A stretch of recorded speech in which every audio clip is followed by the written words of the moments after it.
le corps sans vie d'un homme. Ce n'est pas un montage, hein. Ça c'est des reportages des chaînes de télévision. Cameroun des deuxièmes. La diaspora salit l'image du Cameroun. Voilà ça. Les gens qui ramassent, les gens qui cessent le faire. Rémi, qu'on ne trouve pas que vraiment le Cameroun est un beau. Il y a un cadavre ici dans la poubelle. Selon des témoignages, le corps déjà en état de putréfaction aurait subi des sévices. Comment on avait fourni le corps? Puisque son intestin est sorti. Tu vois, on a des fesses. Ils ont déchiré le pantalon, ils ont tourné. Il n'y avait pas de sexe et il y avait les intestins. Non, mais les intestins étaient sortis. Donc, il paraît qu'ils ont déchiré l'organe, l'anis aussi, voilà, un peu de tout. La dépouille aurait donc été déposée ici depuis plusieurs jours. C'est apparemment la forte odeur qui s'y dégageait qui a poussé la curiosité des ramasseurs de ferraille ce matin de vendredi. Le monsieur, comme l'odeur des rangées des Atrocaïs, ils sont renseignés, ils sont cherchés à voir ce qui ne va pas. Il a pris la machette. Il a essayé de couper le bord du sac. C'est le pied du gars qui est sorti. Là, il attire l'attention de tout le monde. Après identification, le corps a été transporté par les forces de l'ordre et déposé à la morgue en attendant l'ouverture d'une enquête. Au quartier Kankana, il règne en ce moment un climat de peur. Il y a des endroits, c'est cette globalisation, cette généralisation qui tue. C'est pas possible. La réalité. Il faut pouvoir reconnaître ce qui est fait avant de critiquer ce qui n'est pas fait. Mais globaliser et me demander à moi, il me demandait à moi en tant que membre du gouvernement d'entériner le fait que Yaoundé c'est la poubelle et que c'est sale. Ah non, vous allez attendre longtemps. Ça va principe, conformément à la je veux dire que je ne suis pas là pour entériner, n'est-ce pas, les affirmations des gens. J'ai mon libre arbitre. Voilà. Libre arbitre, libre mensonge, libre manipulation. Comment peut-on être dans une capitale de cette envergure, être ministre, voir ces immondices et dire qu'on a un libre arbitre? Maman mériterait de vivre peut-être dans une porcherie totalement. Ou alors qu'on l'attache dans une poubelle. Comment peut-on vivre dans une ville où il y a près de 5 millions d'âmes dans cette promiscuité? Comment peut-on y être en santé? Déjà, il y a toutes sortes de maladies qui avaient disparu, qui réapparaissent à Yaoundé. La dysenterie amibienne, le choléra, sans même oublier que le paludisme. Parce que les anophèles femelles se multiplient. Vous transmettez donc des plasmodiums. C'est un cadre idéal. Pourtant, le Cameroun reçoit des financements. Comment peut-on imaginer qu'une capitale d'un pays conçoit chaque fois à résoudre les problèmes des odeurs et des poubelles? Il faut un événement pour nettoyer Yaoundé. Pendant la CAN, c'est là où ils ont trouvé les camions pour dire nettoyez vite, les étrangers vont arriver là. On en tient un peu. Lorsque les gars, les chefs d'État de la SEMAC devaient arriver au Nidi, on a commencé à faire travailler des gens de jour comme de nuit. Et c'est là où on voyait des gens et Arlette, quoi là, de réapparaître pour dire que travaillons. Donc on ne travaille que pour les autres. Les ambassades, ils sont à Yaoundé. Tout leur personnel, aujourd'hui, ne peut même plus sortir.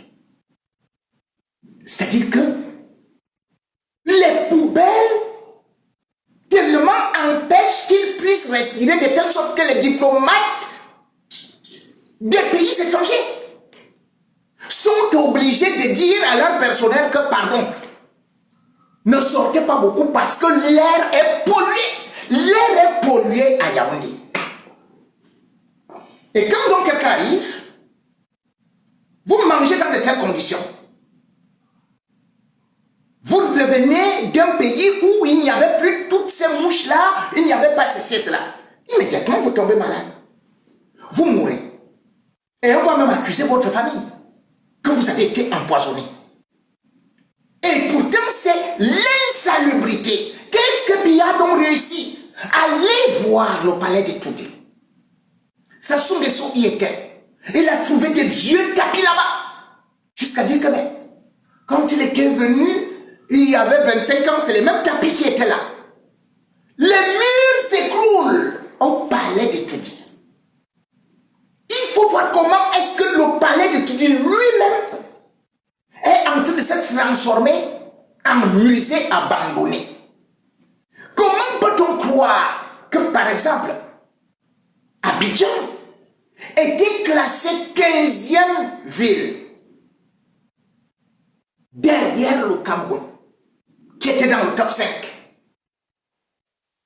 Aujourd'hui, Abidjan est dans le top 10 des villes les plus attractives d'Afrique. Dans le top 10, Yamoussoukro dans le top 12. Ça vient de commencer là. Mais nous, nos villes, on s'assoit dans les bars, on dit, ah, pourquoi même qui a quoi en Côte d'Ivoire, il se limite seulement à un petit truc là. Mais regardez les classements du monde. Regardez là où on met votre pays. Regardez ce que vous êtes devenus. Nous sommes notre pays, notre ville, Yaoundé la capitale. Que Talangre Marie chantait, je vais à Yaoundé, Yaoundé la capitale. Regardez cette ville, ce qu'elle est devenue. C'est un enfer sur terre. Et on a pourtant pris cette ville, on a confié à tout un ministère à Ketia Koutes. Qu'est-ce qu'elle fait de ce ministère? Ministère de l'urbanisme et de l'habitat. Qu'est-ce qu'elle a réussi à réhabiliter? Yaoundé est l'une des rares villes au monde où tu vas. Non seulement il n'y a pas de numéro de maison, donc tu es obligé de dire Carrefour 3 bordel, déposez-moi. Carrefour Carrefour Paqueta. Voilà. Les noms des bars, c'est tout. Ce sont les noms des bars. Ailleurs, vous prenez un taxi, on vous dit que, allez, à tel ou tel endroit, vous nous déposez, et voilà. Au Cameroun, Ketia Koutes a dit qu'elle va construire le monument J'aime mon pays, le Cameroun. Eh, Seigneur. Ouais, Seigneur. J'aime mon pays, le Cameroun. J'aime mon pays, le Cameroun. Incroyable. Voilà ce que Ketia Koutes a pu construire. J'aime mon pays, le Cameroun. Pour juste voler de l'argent, pour juste essayer d'être clair. Veuillez nous excuser. Pour juste essayer de détourner. Voilà ce que nous faisons. Voilà nos ministres. Voilà les amis de Chantal.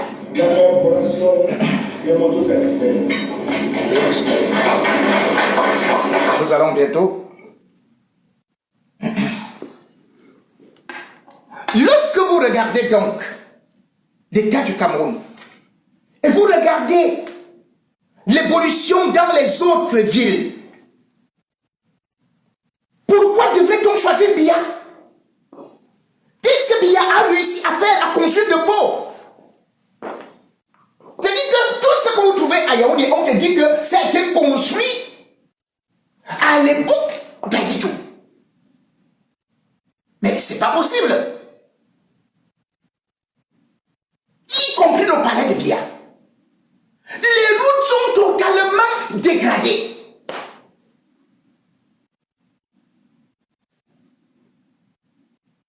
Vous vous rendez compte? Ketia Koutes est parti visiter. construits comme logements sociaux.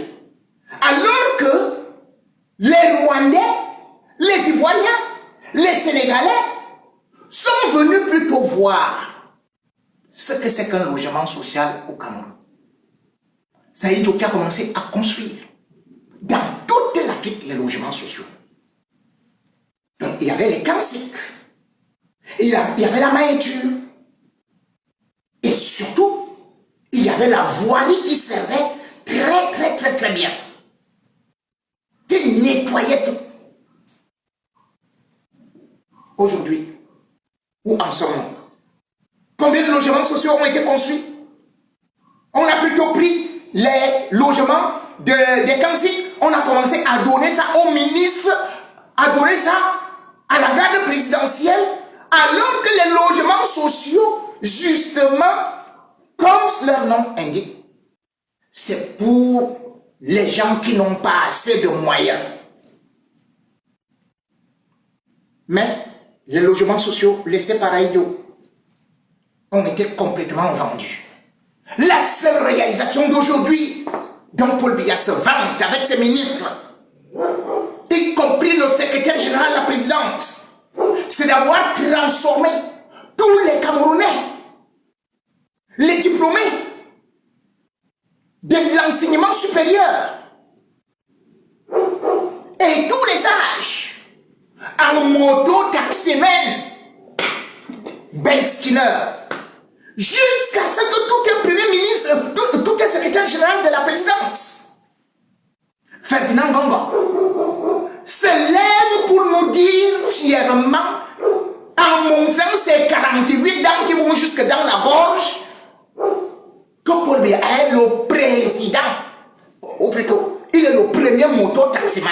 Que c'est ce qu'on lui a dit à Douala. Voilà, le Sénégal construit les aéroports de moto. Aéroports de moto. Et parce qu'on a réussi cet exploit, à Yaoundé, l'aéroport de moto de Ben Skinner, alors, Paul Biya sera désormais élu. Ce n'est plus par les Mami Ouattara, ce n'est plus par les Wolos de quoi là? De Minifem. Maintenant, l'outil de campagne. Les gens qui votent Paul Biya, ce sont ses collègues, ses confrères, les moto-taximans. Pour vous dire que, donc on nous a donc dit que Paul Biya est un président moto-taximan. Pour la première fois de l'histoire, un pays est dirigé par un président moto-taximan. On est vraiment tombé dans les caca.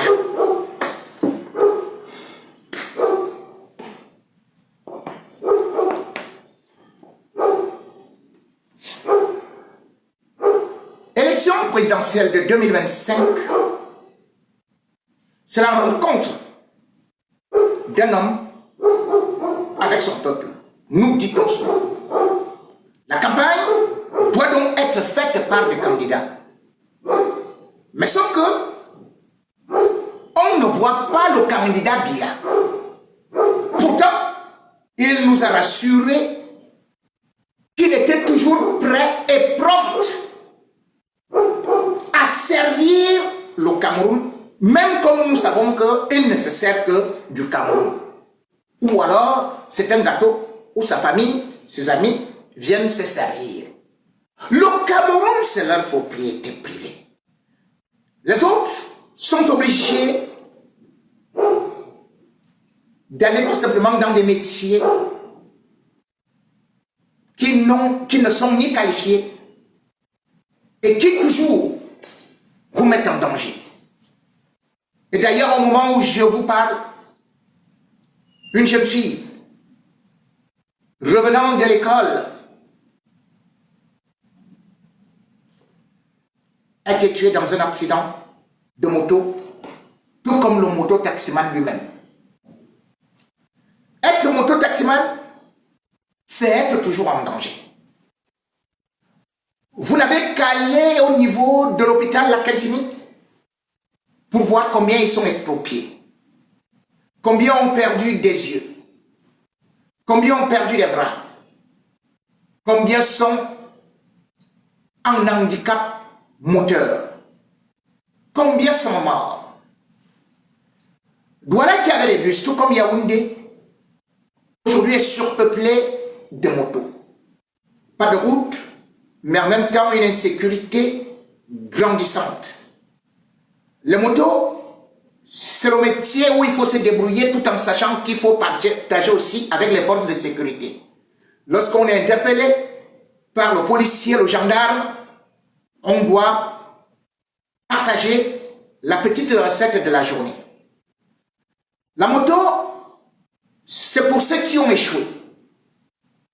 C'est pour ceux qui n'ont pas de parents capables d'acheter un concours au niveau de l'ERIC, au niveau de l'EMIA, au niveau de l'ESTIC, ou même encore de ce qu'on peut appeler police. C'est eux donc qui sont obligés, parce qu'ils n'ont pas su Tchoko, et parce qu'ils n'ont pas quelqu'un devant, de se débrouiller pour pouvoir manger. Parfois, ils sont obligés d'aller dans des cotisations empruntées, sachant qu'ils doivent rembourser avec des intérêts. Parfois, c'est leurs parents qui cotisent, ou encore leurs grands frères, ou même tout simplement leurs amis, sachant qu'ils ont un temps pour pouvoir rapidement rembourser. Sous le soleil, sous la pluie, de jour comme de nuit, et sans même savoir s'ils peuvent rentrer chez eux, parce qu'en même temps, ils peuvent être enlevés par des malfaiteurs. Le moto-taximan n'a donc pas un statut social. Il n'a pas un avenir. Bref, il vit au jour le jour. C'est un métier pénible, où bien évidemment, il faut savoir serrer les dents, serrer les fesses, serrer le dos. Mais le régime Biya, qui pourtant a commencé à combattre les motos-taximens, a fini par les infiltrer. Comme partout ailleurs, on infiltre. On prend quelques-uns, on leur donne quelques biens, et on fait des représentants des pauvres. Et il vient donc parler au nom des pauvres. Ainsi au Cameroun, dans un secteur aussi pauvre, dans un secteur totalement abandonné, le régime Biya a réussi à infiltrer les syndicats, à y placer ses agents. Willy Kanye en fait partie. C'est celui-là qui, quand le gouvernement veut communiquer, et Pascal Tanganyi lui-même avait acheté des motos pour Douala, y compris des taxis, eh bien, c'est celui-là qui passe donc avec quelques 500 francs, 1000 francs, pour corrompre les pauvres moto-taximens afin d'applaudir le régime. Oui, Douala est bouillant. Et les moto-taximens, conscients que leur vie ne donne pas, peuvent à tout moment représenter un danger pour le régime Biya. Au lieu donc de trouver des solutions pour cette jeunesse qui ploie sous la pauvreté, qui n'a pas d'avenir, qui ne peut pas passer un concours, qui n'a pas où habiter, ce régime qui n'a aucun bilan, si oui, le bilan est néant, vient donc de nous sortir un exploit incroyable en envoyant Ngongo, secrétaire général de la présidence, ministre d'État, aller cette fois-ci rencontrer pas les grands hommes d'affaires, ceux qui peuvent faire développer le pays. Pas des ingénieurs, pas ceci et cela, non. Il est parti rencontrer les motos-taximens, les benzineurs. Voilà donc les projets de Paul Biya. La jeunesse, c'est le fait de l'âme de la nation. disait Paul Biya. Mais aujourd'hui, cette jeunesse n'a qu'un seul avenir. Rouler à moto, y mourir, y périr. Pour la campagne présidentielle, alors que ce régime n'a jamais rien proposé à ces jeunes, on n'a qu'à regarder l'exemple d'Oligui Nguema. Oligui Nguema est arrivé au Gabon. Qu'est-ce qu'il a fait? Il a acheté les tricycles. Il a même offert ça aux handicapés ou encore à des jeunes. C'est vraiment des engins très propres pour dire, bon, si vous voulez faire le taxi avec la moto, voici ce que je vous offre. Le régime Biya achète seulement les 4x4 au directeur, au chef de service, au ministre. C'est eux qui ont les frais de mission. C'est eux qui montent en première classe. Pendant ce temps, les mototaximens ne payent que les amendes. Les mototaximens sont torturés par la police, la gendarmerie, parce qu'ils n'ont même pas où garer. On ne fait que chaque fois les punir. On ne fait que chaque fois les harceler. Et ce sont ces mototaximens-là que Ngongo est donc venu nous dire, j'ai une très bonne nouvelle. J'ai rencontré les mototaximens, les Ben Skinner, et il est devant les membres du gouvernement. Il dit, ils m'ont dit que Paul Biya est le premier Ben Skinner, le premier mototaximan. Mesdames et messieurs, est-ce que vous voyez? Et il en rigole. Il s'en réjouit.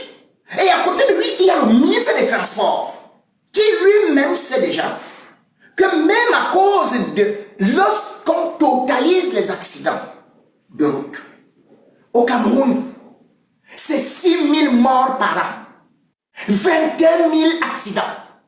Les mototaximens, on ne leur offre même pas ne serait-ce qu'une petite sécurité.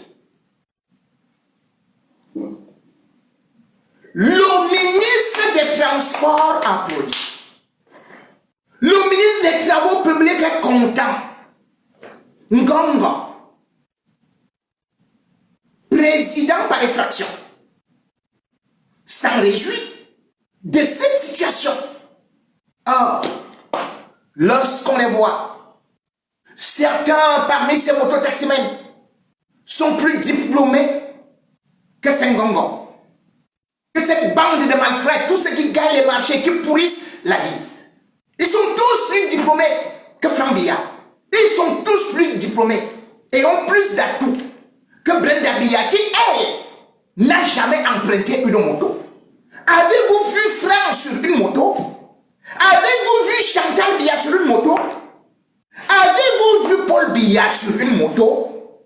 Quelqu'un n'a jamais conduit une moto, il devient président des mototaximens. Aucun membre de sa famille n'a conduit. Mais, quand vous voyez les fils de Chantal Biya, et ils ont des motos sport, c'est des motos qui coûtent des dizaines de millions, voire centaines de millions, qui ne sont pas à la portée d'un mototaximan. Et c'est pour qu'ils s'amusent, parce que leur parking est plein. Et vous venez donc dire au peuple camerounais que après les Mami Wata, parce qu'on nous avait dit en 2018 que les Mami Wata soutenaient Paul Biya.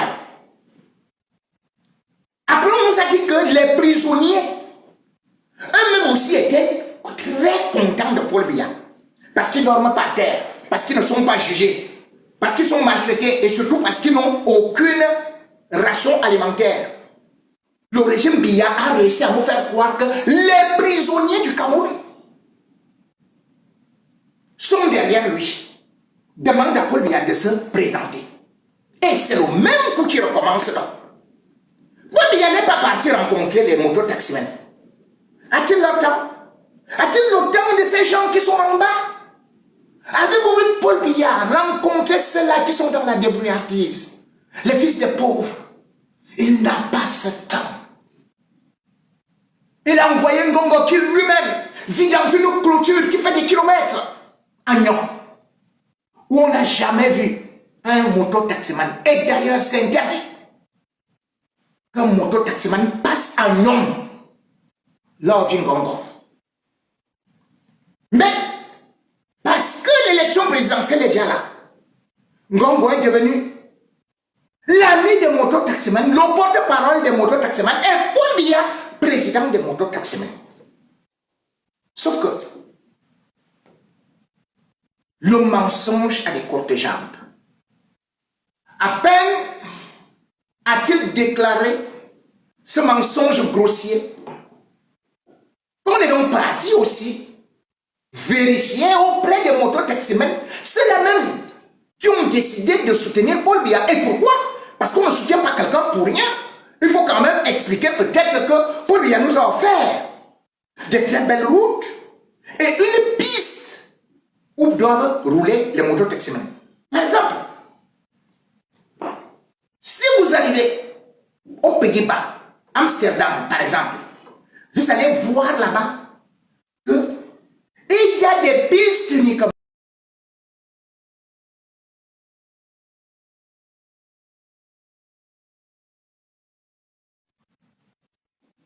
Vous allez voir dans tous les autres pays ces pistes-là. Mais au Cameroun, le moto-taximan faufile entre les boumiers jusqu'à ce que deux morceaux de bois, un quitte de là, allez, l'autre quitte de là, boum, on l'écrase au milieu. On ne récupère même pas le cadavre.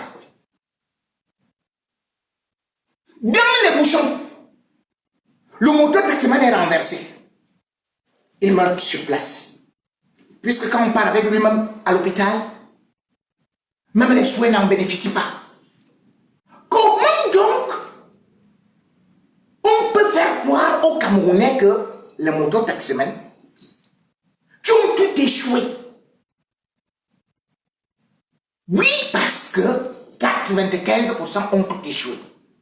Beaucoup vous diront qu'ils ont tellement tenté des concours que finalement, l'âge est passé. Ils ne peuvent plus rien espérer. Ils sont donc là pour vivoter. Ngongo qui est multimilliardaire. Paul Biya qui n'a jamais rien fait pour toutes ces petites personnes sans famille vient les manipuler. Les moto-taximens n'ont pas fermé la bouche.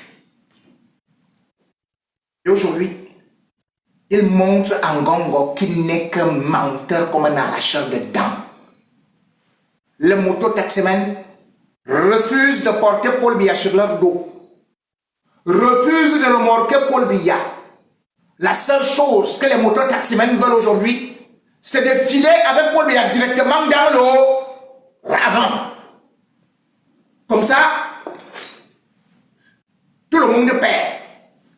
Les moto-taximens aujourd'hui n'ont plus peur de parler. Ils s'expriment.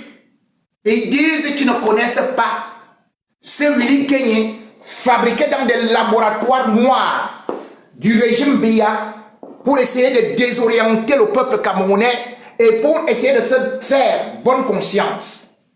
Voici les vrais moto-taximens qui ont décidé de tourner le dos à Paul Biya, ou plutôt de le porter pour aller le jeter dans les poubelles de l'histoire, dans les poubelles d'Isakam, dans les caniveaux, parce que il vaut zéro. Écoutez-moi. Voilà, donc. Ils m'ont dit quelque chose d'extraordinaire. Paul Biya est le premier moto-taximan du Cameroun. Collaboration des moto-taximans.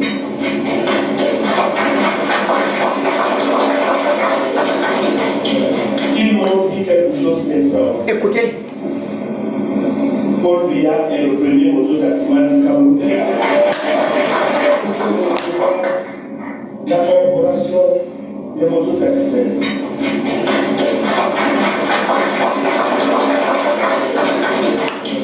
Ils m'ont dit quelque chose d'extraordinaire. Paul Biya est le premier mototaximan du Cameroun. Regardez-les. Bonjour. Les mototaximans de Douala soutiennent-ils réellement à 100% la candidature de Paul Biya à la prochaine élection présidentielle, comme l'a laissé entrevoir Willy Kenyé, l'un des leaders syndicaux de cette corporation, à l'intention du secrétaire général de la présidence de la République lors de sa récente visite de travail à Douala. Les mototaximans se reconnaissent-ils en ces déclarations?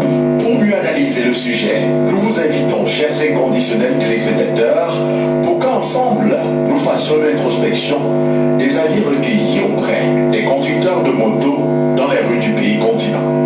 Ils disent qu'il c'est qui d'abord, parce que moi je ne le connais même pas. Non, moi je ne le connais pas. Non, il parle à son propre nom, il ne parle pas au nom des inscrits de Douala. Il parle qu'à son propre nom pour ses propres avantages. Il ne parle pas à l'autre nom. Je ne connais pas lui. Mais comment expliquer que lors des différentes mobilisations des inscrits, c'est toujours lui qui est présenté par le président? Qu'est-ce que vous voulez que l'on fasse? Si c'est lui qu'on choisit pour aller là-bas parler, nous on va faire comment? Puisque c'est lui qu'on choisit pour aller là-bas parler. Je ne sais pas, vous faites comment? Il fallait comment pour être là-bas avec Kinox ou en tout cas toutes les télévisions qui parlent, il fait comment pour être là-bas? Nous on ne se reconnaît pas en lui. Donc tout ce qu'il dit là-bas c'est pour lui. Nous là nous voulons le changement. On en a marre de ce qu'il raconte là-bas, c'est un mendiant. Il cherche son val. Il ne le connaît même pas. Il ne le connaît même pas. C'est un Benxileur, mais comme moi, monsieur Benxileur, oui, donc celui-là, c'est une affamée. Il dit qu'il soutient Bomber. Qui soutient Bomber pour lui là-bas? Chacun fait son choix. On ne le connaît même pas. Non, mais c'est pas par hasard qu'il a été choisi, non. C'est parce qu'il s'est souvent présenté comme le président du syndicat. Pourquoi vous, si vous contestez le fait qu'il soit président du syndicat, pourquoi vous n'allez pas aussi sur les antennes dénoncer cela? Mais il y a plusieurs syndicats. Lui a son syndicat, lui. Peut-être qu'il n'a pas beaucoup de membres dans son syndicat qui veulent prendre tous les bénéficiaires pour faire pour lui. Nous, on ne le connaît pas. Il y a plus. Moi-même, j'ai mon syndicat, moi. Pourquoi mon syndicat n'est pas là-bas? Il a faim. Peut-être cherche un, puis je ne sais pas quoi, on ne voit pas quoi de fois. Nous, on ne le connaît pas. C'est une affamée. Mais on l'a souvent vu auprès des autorités de la ville, notamment le gouverneur, les préfets. Lorsqu'il y a mobilisation des inscrits, par exemple, c'est toujours lui qui est aux côtés des autorités. Ce n'est pas anodin quand même, non? Mais j'ai dit tantôt, il cherche ce qu'il va manger. Hein? Pourquoi ils ont annulé le choix de du camp? Pour aller s'accrocher derrière le supermarché. Parce qu'il veut que le supermarché vienne dans le paquet. Pourquoi on porte le choix de M5 pour faire le publicité avec? Mais ce serait impossible. Donc ça ne va même pas passer. Il oublie ça une fois. La propos de Willy ne sont pas à 100% justes. Pourquoi? Parce que tout Benxileur de Douala n'est pas pour le gouvernement. Nous sommes scindés. Et il y a les trois quarts qui sont du côté de l'opposition. Vous n'êtes sans ignorer le coût de vie que les Benxileurs mènent. À tout moment, il y a hausse de carburant. À tout moment, il y a hausse de carburant. Alors les gars ne peuvent pas supporter ça. Ils sont obligés de s'allier derrière l'opposition. Quand vous dites qu'ils vous disent la vérité, normalement, qu'ils ne passent pas le temps à raconter n'importe quoi aux médias. Tous les Benxileurs ne sont pas pour la candidature du gouvernement en place. Parce que nous vivons mal. Les gars ne s'en sortent pas. Et c'est le seul métier actuellement qui essaie de soutenir les gars. Si les gars ne faisaient pas ça, le Cameroun sera où? Douala sera où? Mais il parle au nom de qui, puisqu'il est présenté comme le président du syndicat? Ça veut dire que vous n'avez pas désigné, vous n'avez pas élu comme votre président? Il est président de son syndicat. Il n'est pas président de la fédération syndicale. C'est-à-dire quand on parle de la fédération syndicale, on reconnaît une fédération à Yaoundé qui est dirigée par M. Bertin. Ici à Douala présentement, nous n'avons pas encore une fédération de syndicats. Je ne connais pas qui lui est désigné comme responsable des syndicalistes à Douala. Monsieur Willy Kenyé est président syndicat national. Il n'est même pas en collaboration avec les Benxileurs sur le terrain. Et il n'ose pas des types qui n'ont pas de sens. Dans ma position où je me trouve, je ne vois pas dans quelle importance je peux aller vers le président. Puisque je suis à 43 ans de moto, 100 ans d'évolution de ma vie. Et qu'ils sont là pour piller le pied de gauche à droite. De mon côté, je souhaite que M. Kemi n'est pas resté encore loin dans la bourse. Il réfléchit mieux avant de venir sur le terrain, pas n'importe quoi. Que M. Syndicat s'arrête. Il doit comprendre de savoir ses enfants. Il doit venir de ses des enfants, une collaboration, avant de passer des décisions, on peut parler aux médias, répondre n'importe quoi, parce qu'il y a une président du syndicat, non. C'est ma part de ma position. Hein. Vous devez venir voir les enfants, comment va le terrain, comment vous allez à la forme, qu'est-ce qui ne passe pas, qu'est-ce qui ne marche pas, on s'en tape. Après, il y a ça, bureau, c'est n'importe quoi. Oui, non, je le connais très bien. Le président des syndicats des mototaximans. Ça veut dire que c'est à son nom, le nom d'Even Skinner, du Douala, qu'il a exprimé sa motion de soutien à la candidature du chef de l'État en 2025. Il a dit, vous l'avez suivi également, que l'Even Skinner de Douala soutenait la candidature du président Paul Biya à l'élection de 2025. On voudrait juste savoir, est-ce que vous reconnaissez justement ces propos-là? Non, je ne le reconnais pas. Comment ça? Lui, c'est là où il soit avec. Parce que moi, en tant que Ben Skinner, donc, cette soutenance-là, ça ne me concerne pas. Mais il a parlé au nom de Ben Skinner, non? Non, c'est lui seul qui connaît. Il a concerté qui? Il a parlé au nom de Ben Skinner par sa propre conviction personnelle. Il allait s'asseoir, réfléchir, aller donner son avis peut-être pour ses intérêts personnels. Parce que je ne reconnais pas cette déclaration. Donc je l'ai suivi, ça m'a aussi amusé. Donc, vous le reconnaissez quand même comme président du syndicat? Je le reconnais parce qu'on m'avait aussi présenté. C'est tout. Pas que je le reconnais parce que je l'avais voté quelque part. Parce que s'il faut le voter, je ne peux même pas le voter. Je le reconnais parce qu'on m'a une fois obligé que voilà votre président. Donc je n'avais même pas le choix. Je suis aussi arrivé à ce que voilà le président. Je connais l'élection, c'était lui. Maintenant il dit que les Ben Skinner soutiennent. Bon d'accord, les Ben Skinner, je ne suis pas dedans. Parce que je ne suis pas dans cette déclaration. Je soutiens les élections. Et je soutiens mon candidat que je garde encore. Je ne peux pas dire que je le reconnais comme président du syndicat parce que moi je suis un ancien dans la moto et tout ce que je dis, il parle à son nom personnel parce que je sache, moi je n'ai pas encore vu ce syndicat. C'est vous qui me dites cela. Et si c'est le cas, moi je ne serais pas vraiment d'accord parce que vraiment vu ce que nous endurons dans ce métier quoi. Nous sommes dans un métier où on risque la vie à tout moment, on n'a jamais eu le soutien du gouvernement sur rien. L'humanisation c'est zéro, rien tourne, rien ne marche ici là. Donc moi je ne sais pas sur quoi lui se bat, vous dites qu'il soutient la candidature. Moi, peut-être lui soutient même nous. Moi je ne sais pas, moi je ne peux pas. Moi je souffre trop pour dire que moi je me suis enrichi sur la liste électorale, je veux aller voter pour essayer que les choses changent aussi. Au moins je suis dans un pays où je ne peux pas sortir de chez moi et marcher tranquillement la nuit. Tout est désastreux. Tu marches au Cameroun, tu as peur partout, les kidnappings partout. On est fatigué. Mais on a besoin aussi du changement. On a besoin du changement. Ce régime a beaucoup duré. On respecte le père, on respecte notre président, mais s'il vous plaît, nous on veut aussi le changement. C'est tout ce que nous demandons. On veut aussi changer. Maintenant, on a des syndicalistes que on ne sait pas. Les syndicalistes, on n'a jamais vu comment un jour ils ont demandé, ils ont offert les casques aux gens. Et ne sait pas s'ils ne peuvent pas aller voir les sponsors pour qu'on puisse sponsoriser la moto. Parce que tu regardes, voilà, on a fait voilà sans penser à la moto, mais la moto est devenue le moyen de transport le plus fiable, le plus utilisé, le plus utile à Douala. Mais malheureusement, il n'y a pas de stationnement à Douala. Mais tu vas voir, la police nous arrête pour le stationnement.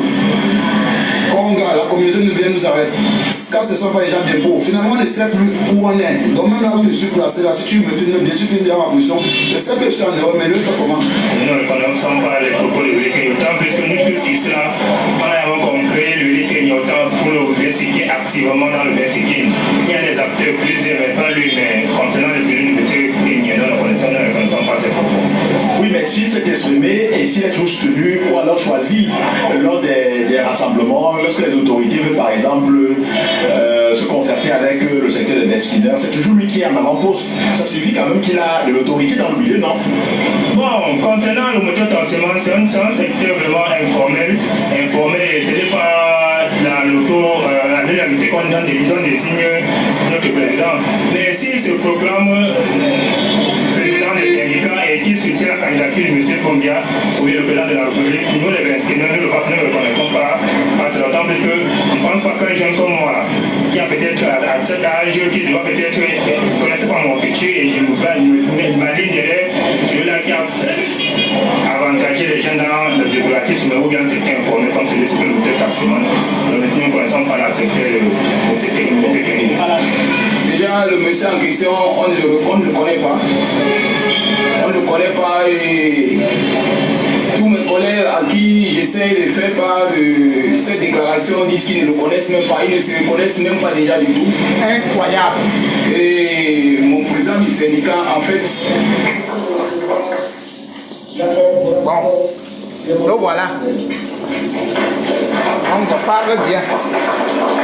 Tu insistes, hein? Ils ont dit quoi? Ils m'ont dit quelque chose d'extraordinaire. Paul Biya est le premier mototaximan du Cameroun. Ouais!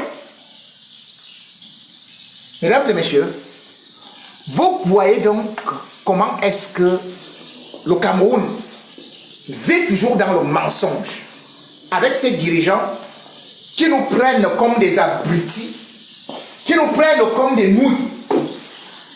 Voilà donc Gongo qui, après avoir déclaré ceci à la télé, sans oublier qu'avant cela, il avait déjà dit que les chômeurs, les jeunes universitaires, ceux-là même qui n'ont pas de quoi manger, de quoi payer tout simplement le polycopier, que c'est eux qui s'étaient engagés à payer la caution de Paul Biya pour l'élection présidentielle. Cette caution qui s'élève à 30 millions. Sauf que le même soir, ces jeunes-là étaient en train de bagarrer. Ils étaient en train de se disputer parce que l'un de leurs chefs avait fui avec le petit Mago. Ils se sont retrouvés avec 70 francs, 250 francs. Mais Ngongo nous avait dit que les chômeurs des universités lui ont promis qu'ils allaient payer la caution de Paul Biya, qui est multimilliardaire, dont personne ne connaît son salaire. Donc tout l'argent des hydrocarbures entre directement dans ses poches, et celui de sa femme, ses enfants et toute la famille des grands braqueurs qui sont là. Cette fois-ci, ils ont donc utilisé les Ben Skinner. Comment vous pouvez donc croire en ces gens, les respecter, puisque tout ce qu'ils vous disent, c'est le mensonge? Vous avez pu voir l'autre, Atangadji, qui est venu avec des faux observateurs, qui juraient devant nous qu'ils étaient de Transparency International, alors que c'était complètement faux. Nous avons vécu dans le faux, avec des macros, avec des escrocs. Aujourd'hui, il faut qu'on les mette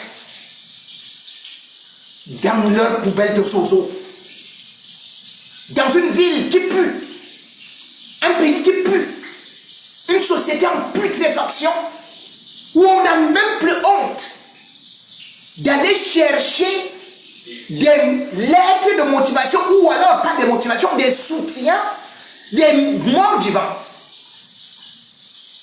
Au moment où on parlait de Ben Skinner, ils sont bien partis chercher les enseignants universitaires. Ils ont sorti toute une liste comme ça. Docteur tel, professeur tel soutient la candidature de Paul Biya, au moment où les universitaires sont en train de pleurer. Vous-même, vous les avez vus. Comment ils sont partis chez Famandongo se mettre à genoux pour des recrutements où ils ont parlé de népotisme, de tribalisme, de favoritisme. Ce sont les mêmes enseignants, dit-on aujourd'hui, qui se sont levés pour dire à Paul Biya qu'ils sont très contents de lui.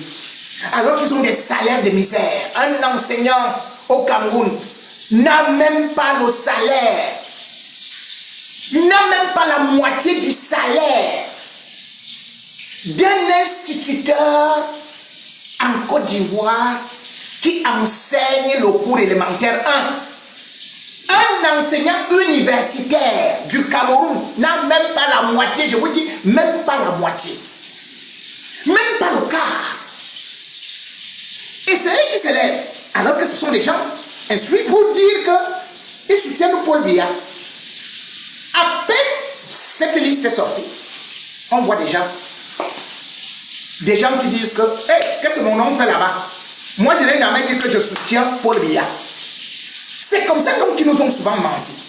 Sauf que maintenant, on se retrouve avec des réseaux sociaux. Ce n'est plus les mensonges de la CRTV, de Cameroun Tribune, qui vous détournaient. Parce que si ceci passait à Cameroun Tribune, personne n'était capable de vérifier l'information.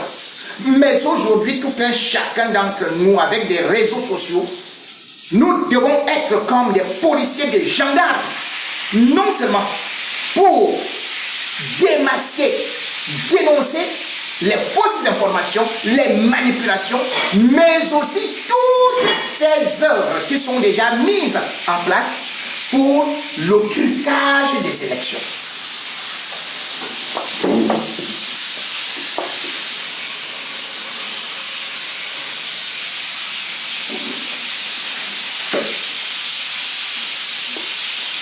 Se plaindre. Oui, le régime Biya nous dit ne prenez pas de généralité. C'est Momo qui vient de le raconter. Pourtant, c'est ce même régime qui, lorsqu'il y a un petit incident à la diaspora, on accuse toute la diaspora, c'est-à-dire les ennemis de la nation, on accuse la base, on accuse le MRC. Il n'y a pas de distinction, tout le monde dans la même sauce. La diabolisation, voilà ce que le régime Biya a tenté donc de vouloir faire. Faire croire au peuple camerounais que ce n'est que eux qui aiment le pays et que tous les malheurs viennent de l'opposition qui pourtant n'a jamais dirigé, n'a pas de moyens, que toute la barbarie, toute la sauvagerie, tout ce qui est mauvais vient de la diaspora ou vient de la base. Et que le Cameroun est un pays de droits de l'homme, un pays de justice, un pays de démocratie. Mais pouvez-vous nous dire où se trouve encore aujourd'hui Djoubaïrou? Djoubaïrou n'a pas été enlevé par la base. Djoubaïrou est ce garçon, cet homme, qui a juste eu à dénoncer la circulation des fausses cartes d'identité en vue du bourrage des urnes, du trucage d'élections. Sa vidéo était accompagnée d'une photo claire, nette, précise. Nos autorités auraient donc pu au moins saisir cette occasion pour dire: lorsqu'il y a dénonciation, nous agissons. C'est à peu près comme si j'écris aujourd'hui au voleur et on dit on m'arrête, on va m'incarcérer. Un monsieur a fait une dénonciation suite à une vidéo. Il a été arrêté, tabassé, avec les machettes, avec les gourdins, plongé dans l'eau, envoyé à la DGRE. On l'a tabassé là-bas, on l'a renvoyé au CED. On finit avec lui au CED, on le renvoie à la DGRE. On finit avec lui à la DGRE, on renvoie au CED. 90 jours, c'est-à-dire 3 mois. Dans un pays où la garde à vue, vous dit-on, c'est 48 heures ou 72 heures. Où est donc parti Djoubaïrou? Est-ce la base qui l'a enlevé? La base qui est violente? La base qui est barbare? La base qui ne respecte pas les lois?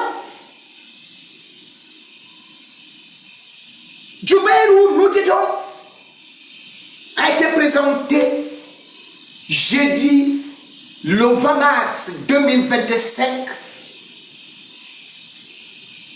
devant le commissaire du gouvernement au tribunal militaire. Soit dit en passant, Djoubaïrou n'avait aucun arme. C'est un civil. Il n'a posé aucun acte de vandalisme. Il n'a même pas marché. Il ne s'est pas attaqué à la sécurité de l'État. Le Cameroun, qui a ratifié les accords internationaux, part donc avec un jeune Camerounais qui a dénoncé le braquage, le vol des élections, le trucage, les jeunes qui fabriquent les fausses cartes d'identité. Il dénonce, on laisse ceux qui fabriquent. Et c'est lui qu'on tabasse. Et on nous dit, applaudissez. C'est la base qui est méchante. C'est la base qui torture les autorités. Les autorités représentent l'État, un État de droit. On ne peut pas ne pas respecter la loi. Oh, voilà, on va...